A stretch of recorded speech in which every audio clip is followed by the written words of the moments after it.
नमस्कार सभी को।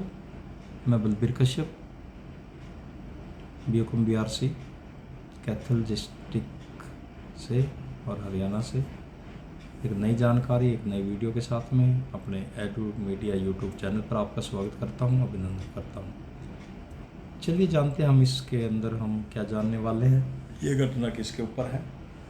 आप देख पा रहे हैं स्क्रीन पे ये जो तथ्य मिले हैं, ये अगर हम थोड़ा सा चर्चा करें तो इसमें एक महान स्वतंत्रता सेनानी प्रोफेसर सत्यव्रत घोष ने अपना एक लेख है उसका, और उसका जो फ्लैशबैक बीना दास रिबॉर्न में उनकी मार्मिक मृत्यु के बारे में भी लिखा है। और ये जो मैसेज है या ये जो दास्तान सामने आई है ये फेसबुक के माध्यम से है। कितनी इसमें सच्चाई है, ये कोई तथ्यों पर आधारित नहीं है, लेकिन फिर भी चलो जानते हैं कि इसमें है क्या। जैसा आप देख पा रहे हैं, महान देश बीना दास के बारे में है ये। 1986 में दिसंबर के महीने में ऋषिकेश के खाई से एक अनाथ शव मिला जो पूरी तरह सड़ चुका था। काफ़ी पता करने पर पता चला कि वो एक महान देशभक्त बीना दास है जो कलकत्ता विश्वविद्यालय की छात्रा थी। ये वही बीना दास थी जिन्होंने बंगाल के गवर्नर जैक्सन पर गोली चलाई थी, जो कि बहुत घटिया ब्रिटिश अधिकारी था। इसके बाद बीना दास को गिरफ्तार करके 9 सालों के लिए जेल भेज दिया गया और लगभग 9 सालों बाद उन्हें रिहा किया गया।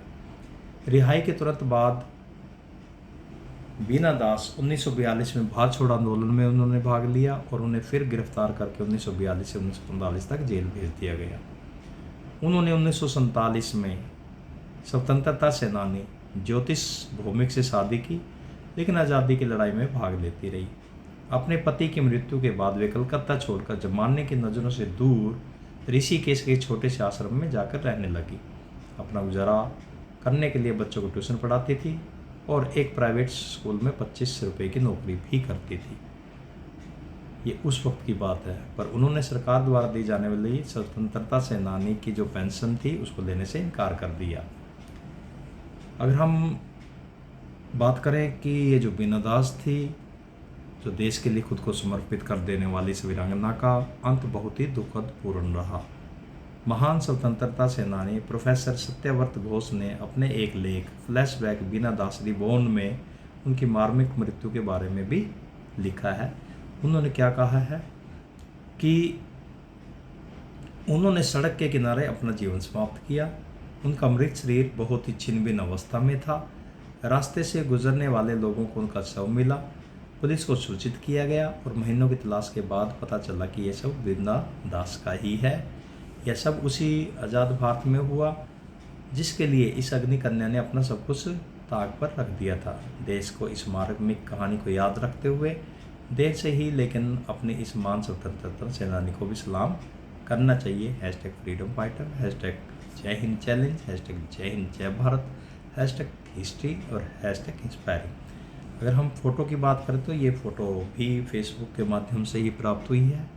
आप उनकी जो पुरानी फ़ोटो है ये आप देख सकते हैं कि ये बीना दास की फ़ोटो है। तो इस तरह से हम ये कह सकते हैं कि हमें उन सभी जो भारत माता के वीर सपूत थे, जो दीवाने थे आज़ादी के, जो दीवाने थे, जो परवाने थे आज़ादी के, जिन्होंने अपना सब कुछ न्योछावर किया, सब कुछ में अपनी जान तक देश की आज़ादी में झोंक दी। तो ऐसी महान विभूतियों को हम सत सत प्रणाम करते हैं, नमन करते हैं, जिनकी वजह से आज हम नील गगन के नीचे, खुले आसमान के नीचे आज़ादी की सांसें ले पा रहे हैं। तो आप सभी को मेरा भी कोटि कोटि नमन। आप सभी की बदौलत, चाहे हमारी रानी लक्ष्मीबाई की हम बात कर लें, चाहे हम मंगल पांडे जी की बात कर लें, चाहे हम शहीद आजम भगत सिंह, राजगुरु सुखदेव, ये हमारे बहुत से नेता या बहुत से अज्ञानता के जो अंधेरे में रहे, जिनका नाम ही नहीं आज तक इतिहास के किसी पन्नों में दर्ज हुआ, वो गुमनाम शख्सियत भी इसमें शामिल हैं। उन सभी का मैं तहे दिल से हार्दिक आभार प्रकट करता हूँ, कोटि कोटि नमन करता हूँ उन शहीदों को कहा भी गया है कि शहीदों की चिताओं पर लगेंगे हर वर्ष मेले, वतन पर मिटने वालों का यही बाकी निशान होगा, यही बाकी निशान होगा। वंदे मातरम, वंदे मातरम। वीडियो देखने के लिए, समय निकालने के आपका बहुत बहुत हार्दिक आभार।